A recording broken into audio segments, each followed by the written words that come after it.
¿Son tan complicadas las mujeres como suelen decir los hombres?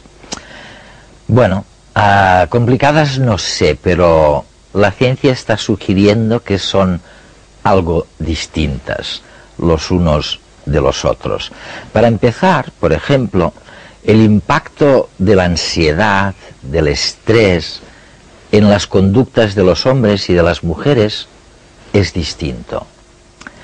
Y para seguir, parece evidente, el papel y el espacio que ocupan las relaciones sexuales en el cerebro de los hombres y en el cerebro de las mujeres también es distinto. O sea que la ciencia nos está sugiriendo que el cerebro tiene sexo en contra de lo que creíamos. La doctora Louann Brizendine es una de las personas que más sabe sobre la influencia de las hormonas en el cerebro femenino.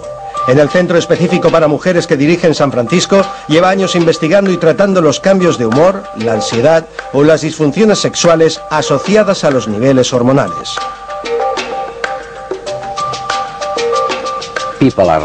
La gente por ahí dice que la realidad neurológica de las mujeres las hace más variables, más temperamentales, con más cambios de humor que los hombres. ¿Es verdad eso? ¿O es falso?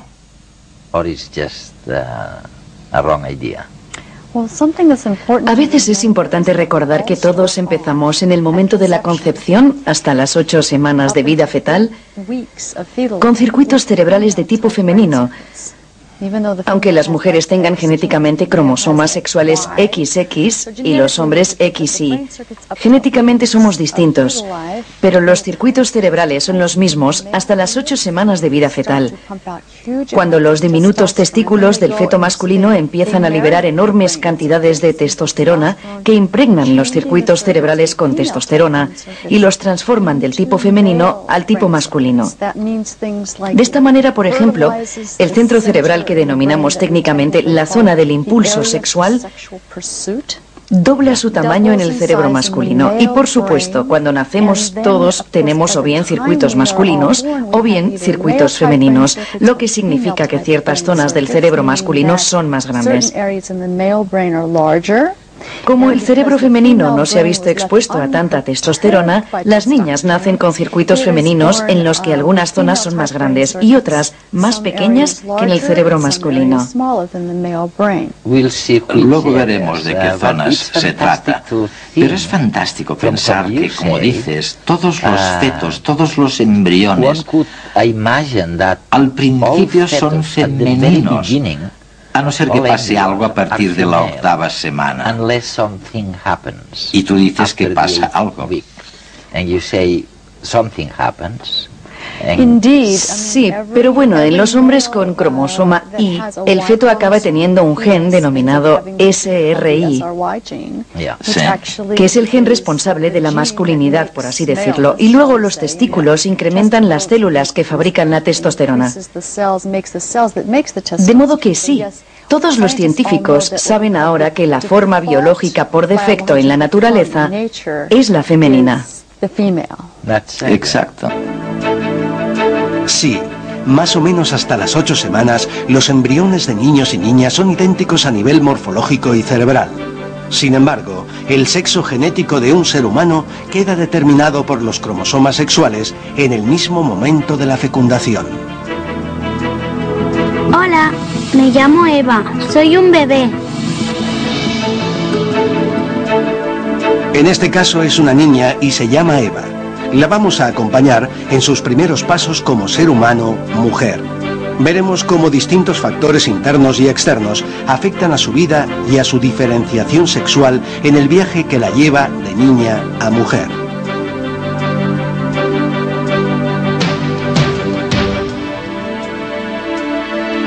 Todo es nuevo. Exploro y proceso mi entorno.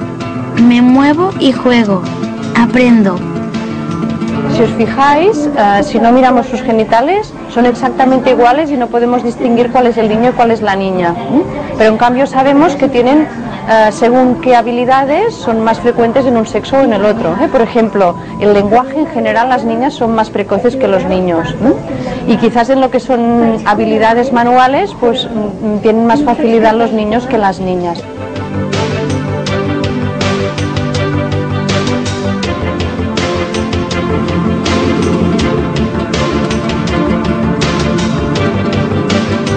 Palabra y pensamiento avanzan juntos. Aprendemos comportamientos y normas sociales.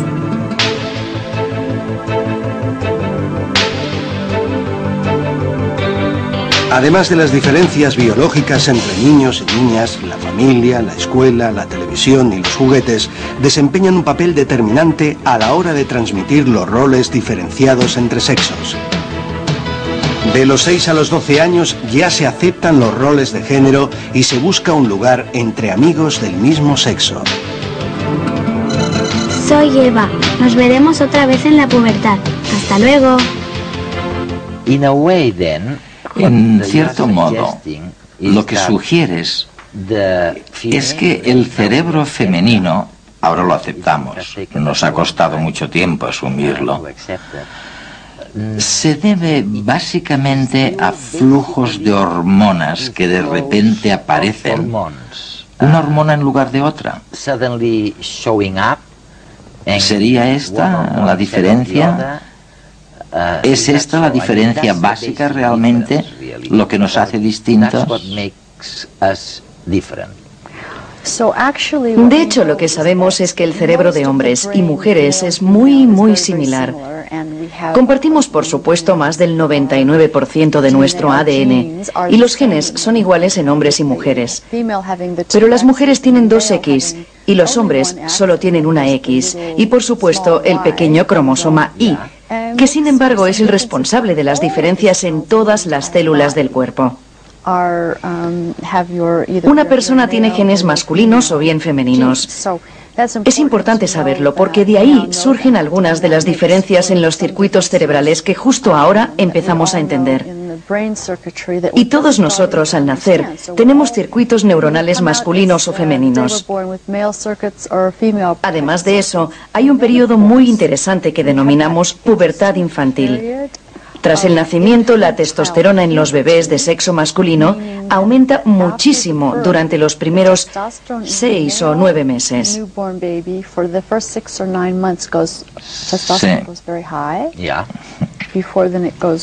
Y luego se ralentiza de nuevo, mientras que en las niñas se produce una pubertad infantil que dura hasta 24 meses, hasta los 2 años. Y los ovarios liberan mucho estrógeno al cerebro.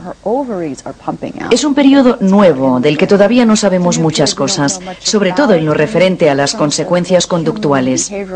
Porque es difícil hacer que una niña de 2 años se esté quieta en un escáner o resonancia magnética. Claro.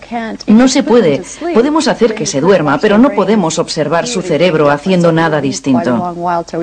Nos costará algún tiempo dar con la manera de mantener tumbada y quieta a una niña de 1 o 2 años en un escáner cerebral. Pero, por supuesto, hace unos 30 o 40 años que sabemos que hay diferencias conductuales específicas de cada sexo en las conductas de juego. Por ejemplo, los niños normalmente juegan a juegos bruscos y de peleas, mientras que las niñas juegan a juegos más fantasiosos, en los que se asignan roles del tipo tú serás el médico y yo el paciente, o tú serás la mamá, yo el papá o el bebé.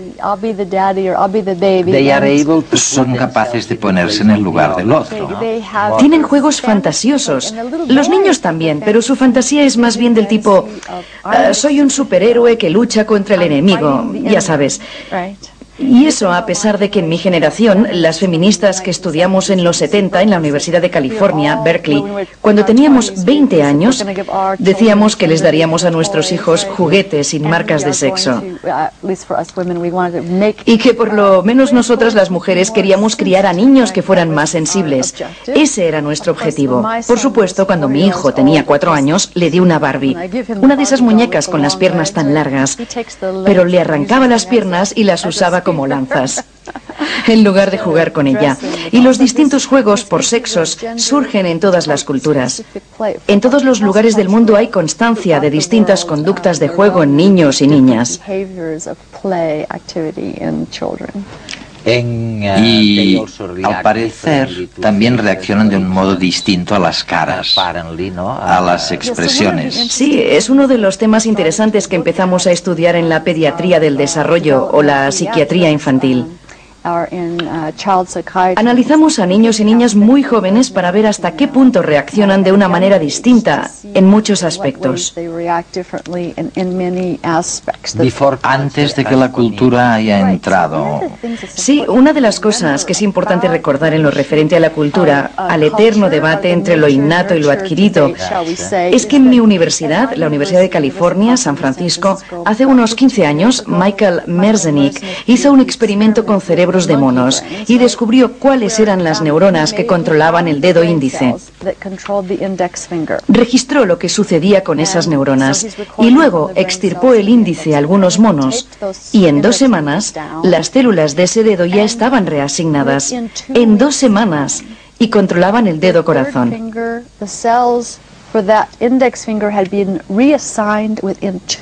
¿Qué dices que controlaban? Controlaban este dedo, el corazón. Y eso es importante. Algo tan pequeño como eso, con semejantes consecuencias en tan solo 2 semanas. Sucede algo en el entorno, algún acontecimiento. Sufrimos algún trauma o perdemos una extremidad o nos pasa algo malo. O incluso nos sucede algo bueno. Y el cerebro reasigna las células cerebrales. No nacemos sabiendo tocar el piano. Exacto, y lo adquirido realmente puede afectar a lo innato.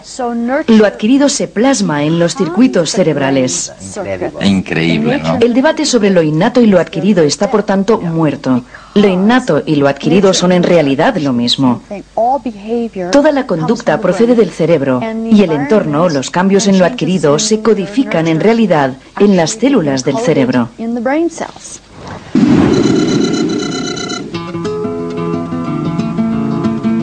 Hola otra vez, soy Eva.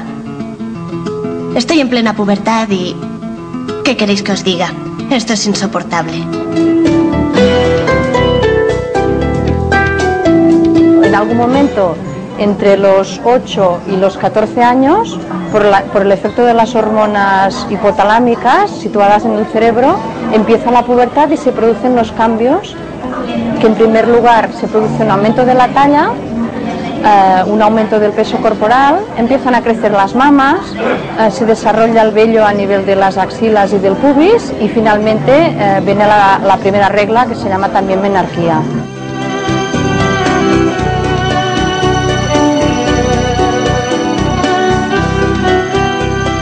A partir de la pubertad, cada mes el ovario libera un óvulo maduro que desciende hasta el útero. Si no se produce la fecundación, se expulsa el óvulo del cuerpo junto con el endometrio y cierta cantidad de sangre, lo que conocemos como menstruación. Regulada por las hormonas, la regla varía entre las diferentes etapas de la vida y varía entre una mujer y otra. Luego está el tema emocional. Ah, y el sexo. Pero lo siento, no hablaré de mi vida privada. Convertirse en adulto, no es fácil. La pubertad es el gran cambio. El inicio a la vida fértil. Otros cambios, físicos, psíquicos y de personalidad, siguen durante la adolescencia. Durante esta etapa el reloj biológico pone las hormonas a trabajar. Es el momento de grandes cambios.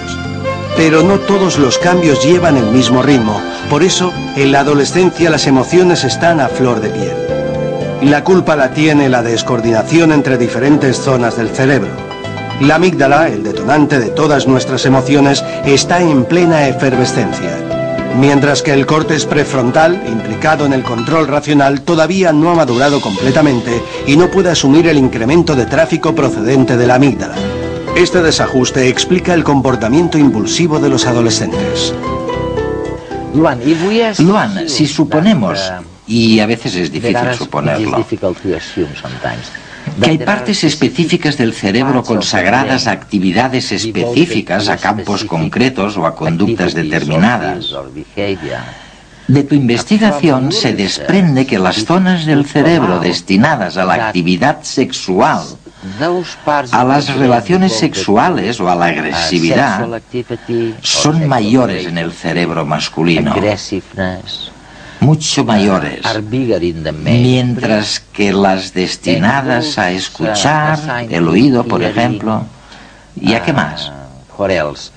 A la empatía, a la capacidad de ponerse en el lugar del otro, son mayores en las mujeres. Esto es correcto. A veces, cuando pensamos en el cerebro como está en el cráneo, está ahí dentro de nuestro cráneo, nos cuesta entender que si lo pudiéramos ver desplegado, observaríamos que tiene muchas zonas muy pequeñas que son como mini órganos dentro del cerebro. Sin duda, si miramos la zona del estímulo sexual, veremos que es de 2 a 2,5 veces más grande en el cerebro masculino, por ejemplo. Y por supuesto, en la pubertad, cuando los chicos tienen entre 9 y 15 años, los niveles de testosterona empiezan a aumentar y se multiplican por 25. Y multiplicarse por 25 en biología es una cifra enorme. Así que esta testosterona empieza a activar los circuitos masculinos de estímulo sexual. Los jóvenes empiezan a tener fantasías sobre partes del cuerpo femenino y sobre la actividad sexual. Manifiestan su conducta sexual a través de fantasías sobre la mujer. Es importante recalcar que esto no implica que el cerebro femenino haga que la mujer no esté también interesada en el sexo. Por supuesto que lo está. La sexualidad de las chicas también cambia en la adolescencia a medida que se incrementa el estrógeno en el cerebro y también un poco la testosterona. Pero lo que las chicas empiezan a desear es resultar sexualmente atractivas para los hombres en todas las culturas. La adolescente pasa mucho tiempo frente al espejo, de compras. El autoadorno aparece en todas las culturas. Pensemos en algunas tribus africanas, en las que las chicas se mueren de ganas de llegar a la pubertad para alargarse los lóbulos de las orejas o los labios, lo que corresponda a su cultura. O pensemos en las imágenes o tatuajes en la cara que en ciertas culturas se consideran un símbolo de belleza para atraer la atención de los hombres hacia la mujer. Así que las jovencitas de todas las culturas hacen lo que resulte adecuado en su cultura para atraer al sexo opuesto.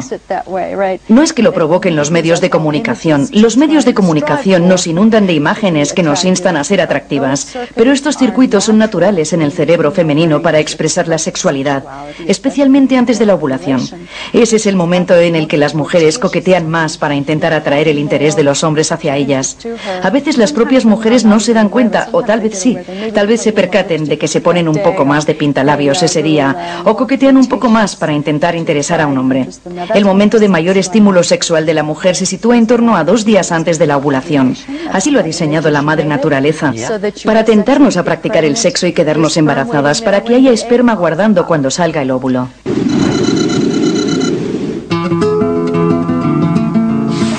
Hola, aquí estoy, entrando en la plenitud de la vida.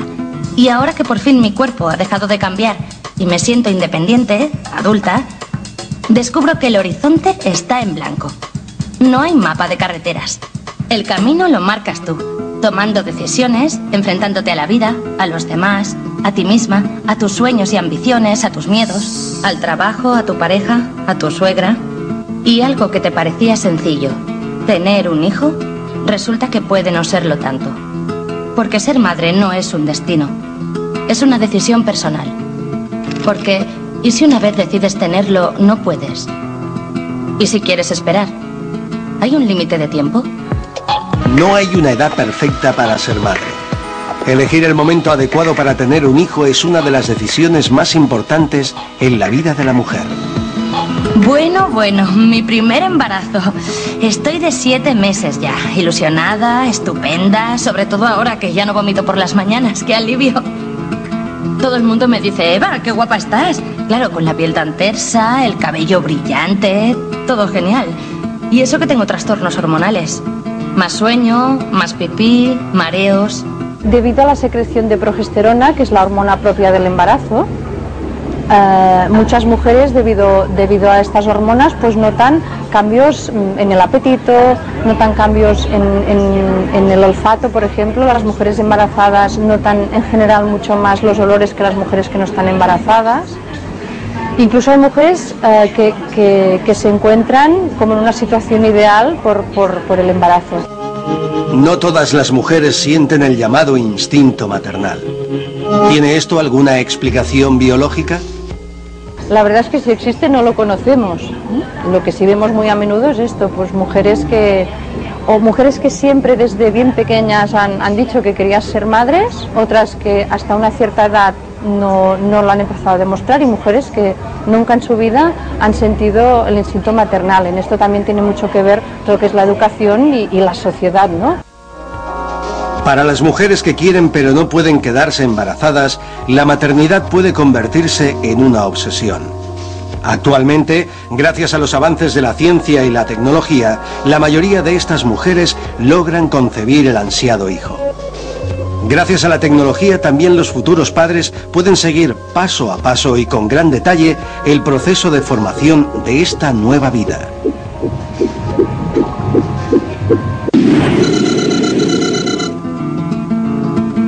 Hola, ¿cómo pasan los años? Ahora ando cerca de los 50, esperando que llegue la menopausia. Mis ovarios dejarán de ovular y de producir hormonas. Y con el tiempo, la falta de hormonas provocará alteraciones en mi cuerpo. De entrada no hace gracia, pero ojo, no es una enfermedad, ni significa vejez. La menopausia es una etapa más de la vida de la mujer. Pueden sentirse síntomas como sofocos, dolores de cabeza, vértigo, insomnio, palpitaciones, ánimo inestable, tendencia depresiva. De entre mis amigas menopáusicas, unas lo pasan fatal, otras regular, y otras ni se enteran. En la menopausia, los ovarios dejan de producir estrógenos. Tras un periodo de síntomas diversos, la falta de estrógenos provoca efectos en el cuerpo. Uno de ellos es la osteoporosis. El hueso se vuelve poroso, más frágil y propenso a las fracturas. Es importante prevenirla en lo posible. El tratamiento hormonal permite recuperar los niveles mínimos hormonales para una buena calidad de vida en la posmenopausia. Pero no en todas las mujeres la terapia hormonal es la mejor opción. ¿Cuándo se recomienda este tratamiento? Se indican casos de menopausia precoz, o sea, mujeres que llegan a la menopausia antes de la edad que cronológicamente les tocaría, se considera normal entre los 45 y los 55, se indica en las mujeres con una menopausia a una edad normal, pero que tienen síntomas molestos, como por ejemplo sofocaciones importantes, cuando tienen sequedad vaginal que les causa sensaciones muy desagradables, y también en mujeres que tienen osteoporosis para prevenir que el hueso pierda más calcio. En cualquier caso, la terapia con hormonas no debe emplearse durante más de 5 años. Luego existen tratamientos alternativos como la soja, que actúa de forma similar a los estrógenos. Esto, junto con una alimentación adecuada y ejercicio físico, permiten a la mujer llegar a la vejez en plenitud de facultades. Otra etapa más. Mi cuerpo ha envejecido.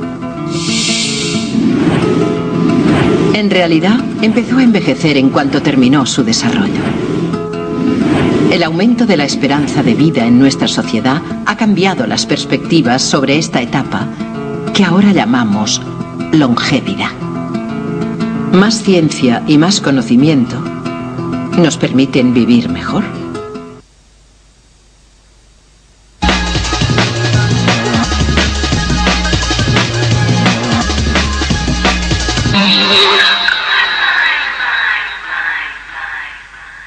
Una buena dosis de amor maternal puede alterar el código genético de los recién nacidos.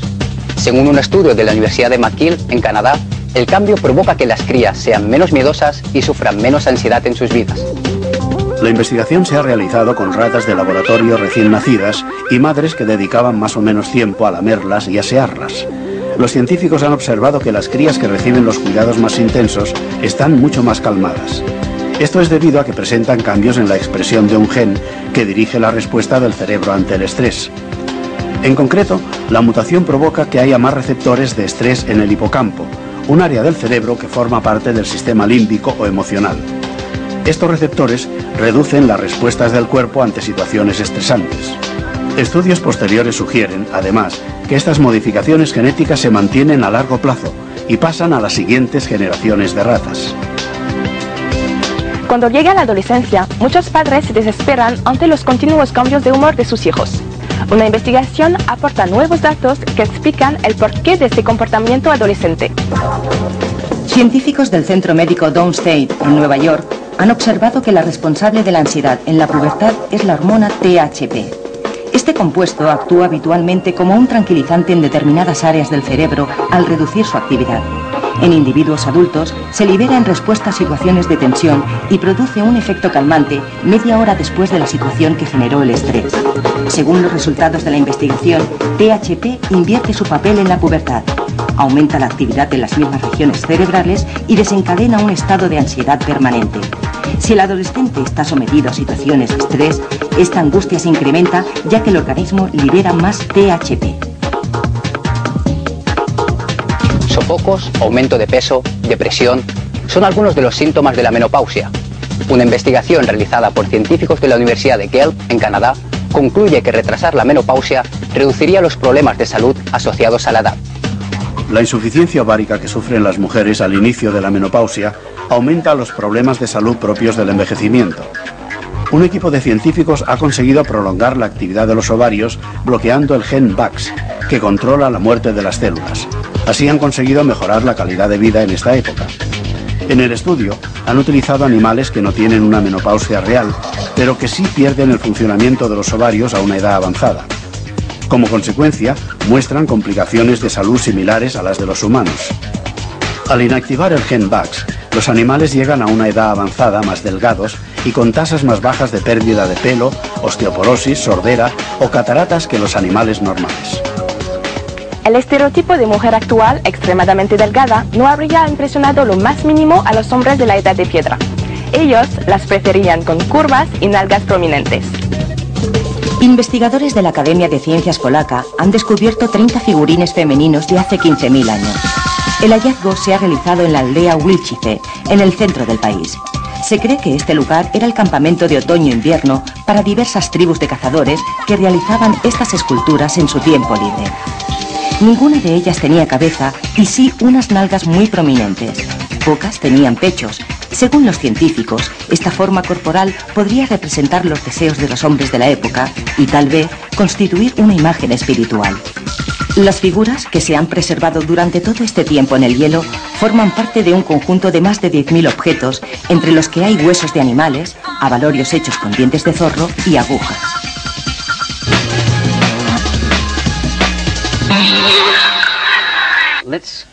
Volvamos a algo que preocupa a los hombres y mujeres por igual. Me refiero al tema del estrés, el impacto del estrés. Tu investigación conduce a algo muy interesante. Estás sugiriendo que el estrés afecta de una manera distinta al cerebro femenino y a la conducta de las mujeres con relación a los hombres. Se hizo un experimento, si no recuerdo mal, con cabras, en el que las crías de las cabras que habían alcanzado niveles altísimos de estrés, pobrecitas, y las repercusiones del estrés de la madre fueron mucho mayores entre las cabritas que entre los cabritos. Oye, ¿es verdad? Se trata de un estudio fascinante cuyas implicaciones no terminamos de entender, según el cual, si la cabra estaba estresada, sus crías hembras se sentían mucho más ansiosas y nerviosas que las crías machos. De modo que en parte el estrés maternal durante el embarazo, por lo menos en las cabras, deberemos estudiarlo con humanos, por supuesto, se transmite de un modo distinto a las cabritas que a los cabritos. Además, gracias a la investigación realizada con roedores, concretamente con ratas, por Michael Meany en Canadá, sabemos que hay rasgos adquiridos de cuidado maternal de las crías que se pueden transmitir genéticamente. Y esto afecta la conducta de 3 generaciones, por ejemplo. Nada menos que 3 generaciones. Lo más fascinante del estudio es que si tenemos a una madre con tendencia a lamer mucho a las crías y a otra madre que no lame tanto a sus crías, y ambas tienen una camada de 6 crías cada una, tomamos 3 de las crías de la madre con poca tendencia a lamer a sus crías y las ponemos bajo el cuidado de la otra madre. Se adaptarán rápidamente. Y luego tomamos 3 crías de la madre que lame mucho a sus crías y se las damos a la otra. Eso se conoce como experimentos de intercambios de crías. Pues bien, dejamos que las ratitas crezcan. Cuando las hembras tengan crías a su vez, lo interesante es que las nacidas de la madre con poca tendencia a lamer las crías, las que no han sido lamidas, que se criaron sin embargo con la madre con tendencia a lamerlas, en realidad acaban lamiendo mucho a sus crías también.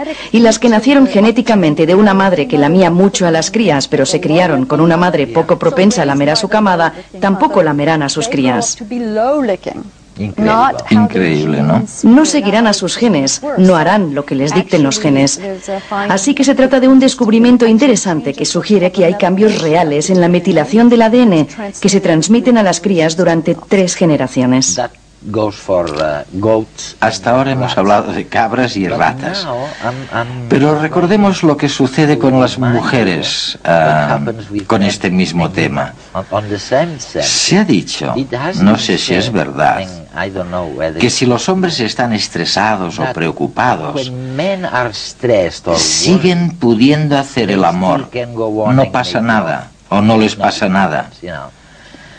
En cambio, las mujeres, para sentir un orgasmo pleno, no pueden estar estresadas ni preocupadas.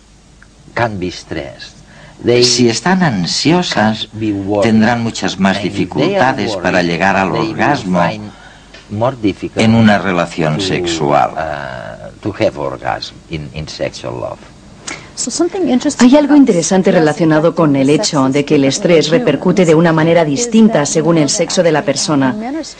Sabemos que en realidad cuando los hombres están estresados tienen un mayor apetito sexual. En cambio, si las mujeres están estresadas, su interés sexual disminuye. Para los biólogos evolutivos, esto se debe a que el macho solamente debe depositar el semen, el esperma, y luego marcharse. Mientras que la mujer debe sobrellevar el embarazo. Y si siente que el entorno es demasiado estresante para quedarse embarazada, en nuestros antepasados, en la Edad de Piedra, tal vez eso significaba que no había suficiente comida para mantener el embarazo y tener el niño. Así que, según esta hipótesis, el apetito sexual femenino se reduce en condiciones de estrés porque el cuerpo y el cerebro no perciben que el entorno sea seguro.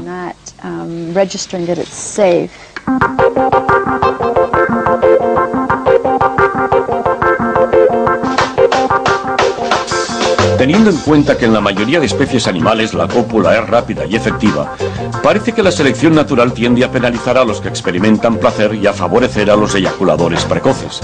Visto de esta manera, resulta de lo más chocante la existencia de algo llamado orgasmo femenino.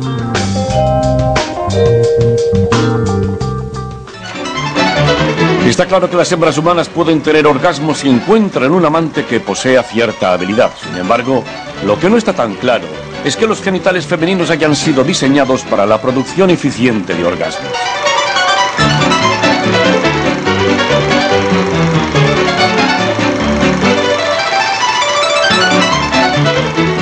De la misma manera que los pezones en el hombre no tienen ninguna función, sino que son esbozos de mamas, el clítoris femenino sería un esbozo de pene, un órgano vestigial. Es decir, que en realidad no tiene ninguna función evolutiva. Es un poco fruto de la casualidad. No hay ninguna evidencia de que las hembras de otras especies experimenten algo similar al orgasmo femenino humano. Sí que se ha descubierto que en algunos primates no humanos, las hembras parecen experimentar algo parecido, pero en ese caso a través de la estimulación del clítoris, no de la cópula entre macho y hembra. Lo que se sabe seguro es que el orgasmo femenino es algo mucho más frecuente en nuestra especie que en las demás.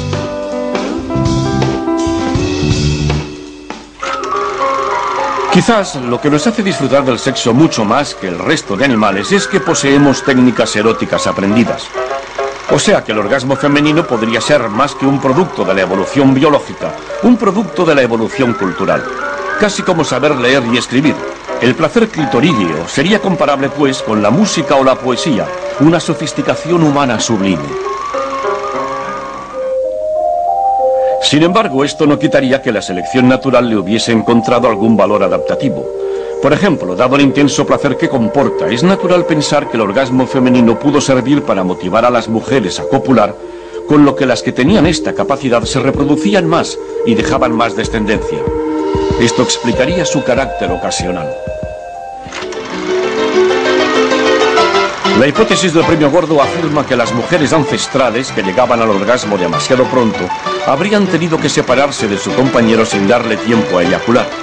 Por tanto, las fácilmente excitables habrían sido descartadas por la selección natural. En cambio, las que tendrían a llegar al clímax más tarde que los varones habrían tenido menos orgasmos, pero estos habrían sido un incentivo para copular más a menudo, con lo que habría aumentado su fecundidad. Esto explicaría por qué no siempre se produce y es algo más casual que el orgasmo masculino.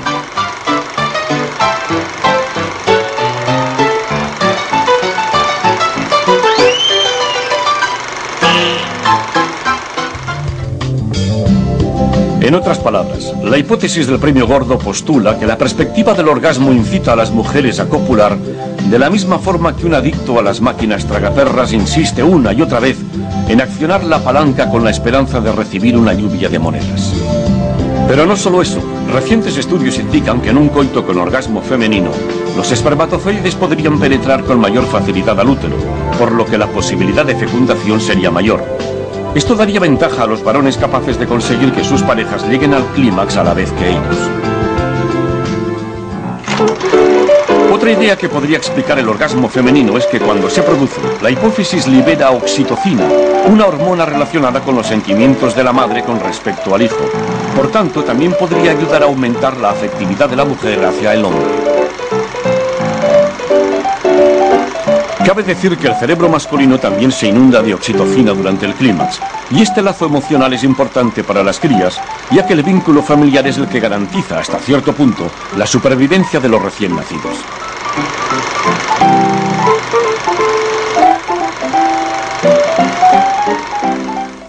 Una última pregunta.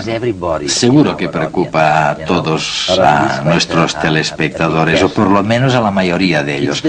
Me refiero a eso que los franceses han llamado coup de foudre, el amor por pura casualidad, químico. Cuando vemos a alguien y nos enamoramos perdidamente de esa persona. Te refieres al amor a primera vista, ¿no? Exacto. ¿Hay alguna base biológica que lo justifique o es pura ficción?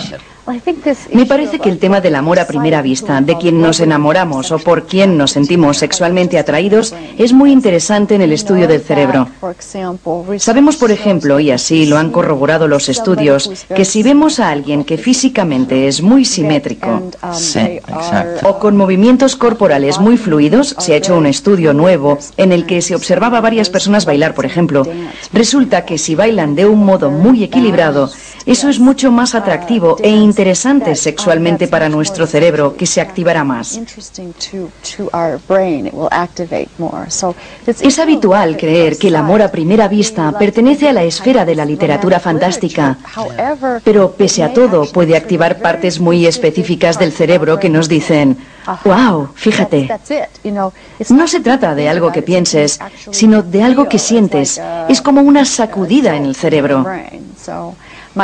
Mi marido y yo a veces nos reímos porque no solo implica lo visual, sino el tacto. El sentido del tacto, del oído, las feromonas y el sentido de la vista trabajan conjuntamente cuando vemos moverse a alguien.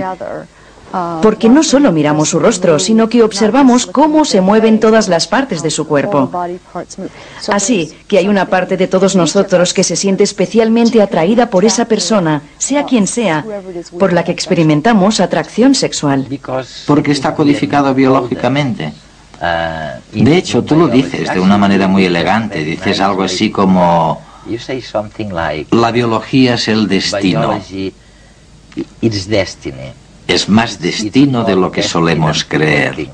Eso es lo que crees, ¿no? Bueno, creo que es importante recordar que ni los circuitos cerebrales ni las hormonas nos convierten en lo que somos. No crean nuestro yo, Aunque el yo surge de la actividad del cerebro, por supuesto. Las hormonas nos hacen tender hacia cierta conducta, pero no necesariamente hacen que dicha conducta tenga lugar. Así que el destino de la biología es como una base. Es bueno tener nuestros circuitos cerebrales y nuestra corteza alberga todo tipo de pensamientos y reflexiones. Cada vez nos volvemos más cultos, aprendemos más. Eso repercute sobre nuestro sistema límbico, por ejemplo, y cuando las hormonas actúan con fuerza, nos predisponen a ciertas conductas. Nuestra corteza puede escoger cuál de estas conductas activar, es decir, la biología no marca totalmente nuestro destino, pero sin duda nos predispone hacia ciertas conductas, pensamientos y sentimientos.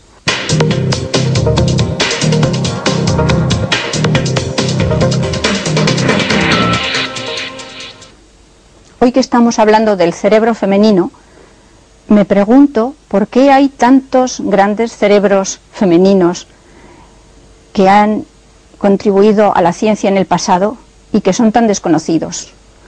La alquimista de Babilonia, Taputi, que hacía los ungüentos y perfumes, o María la judía, a la que debemos el baño María o el negro María, o a la experta en tecnología militar Anacomene, o a las médicas de la Edad Media, Trótula o Hildegarda de Bingen, por no mencionar a astrónomas como por ejemplo Caroline Herschel, o matemáticas como Sonia Kovalevskaya. María José Casado es la subdirectora de la revista Muy Interesante. Como resultado de sus investigaciones periodísticas, se está convirtiendo en una experta en un tema del que no se habla tan a menudo como se debería: las mujeres en la ciencia. Hoy nos habla de las damas que marcaron los laboratorios. Voy a hablar de las damas del laboratorio. Es este libro que he publicado recientemente y que trata de las científicas del pasado, de las cuales casi no conocemos nada más que a Marie Curie.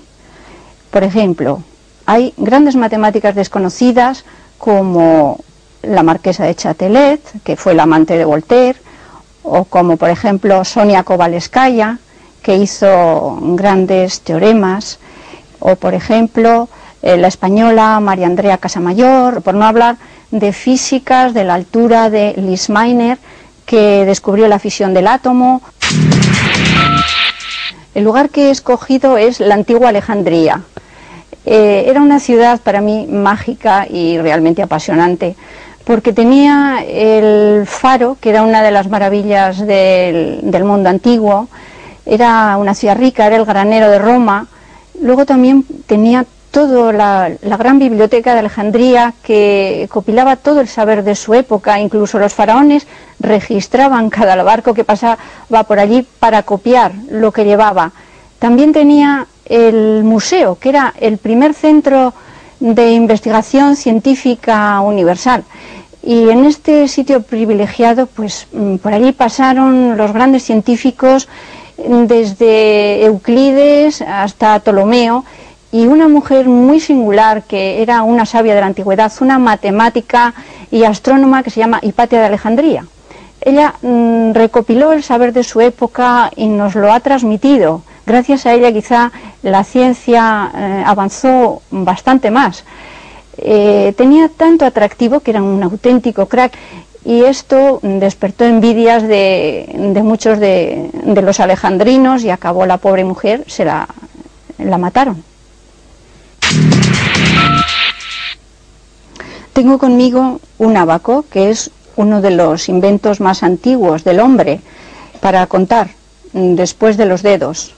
Después han aparecido muchos otros inventos que han perfeccionado el ábaco, como por ejemplo la pascalina, o como por ejemplo la máquina analítica de Babbage, en la que colaboró la hija de Lord Byron, Ada Byron. Esta mujer tuvo una gran visión de futuro respecto a esta máquina, que trabajaba estaba diseñada pensando en las tarjetas perforadas. Pensó Ada Byron que aquella máquina analítica serviría en el futuro no solamente para los cálculos de los científicos, las prolijas aquellas cartas de cálculo, sino que serviría incluso hasta para componer música. En eso estuvo acertada. Los norteamericanos, el Departamento de Defensa de Estados Unidos, dio a su lenguaje de programación el nombre de Ada, en honor de esta mujer, que por cierto quiso utilizar la ciencia de los números para jugar a las carreras de caballos y le fue muy mal. La palabra que he elegido es invisibilidad. Invisibilidad porque las científicas del pasado han sido casi todas invisibles. Incluso cuando algunas llegaron a ser científicas, pese a la sociedad misógina, sus logros no fueron reconocidos, o fueron reconocidos solamente en parte. Tenemos, por ejemplo, hechos tan, yo diría, escandalosos, como el de Liz Miner, que fue la científica que descubrió la fisión del átomo, y que este descubrimiento mereció el premio Nobel, pero no fue para ella, sino para su colega Otto Hahn. Y otro caso también escandaloso es el de Rosalind Franklin, la física británica que fotografió con una nueva técnica de rayos X la materia viva y concretamente la molécula de ADN. Sin embargo, Watson, en La doble hélice, que fue el libro que escribió, no tuvo la honradez de mencionar a Rosalind. No solamente no la mencionó, sino que incluso la ignoró, la ninguneó y hablaba de ella como de una científica gafotas que andaba por ahí, que no tenía nada que ver con el tema.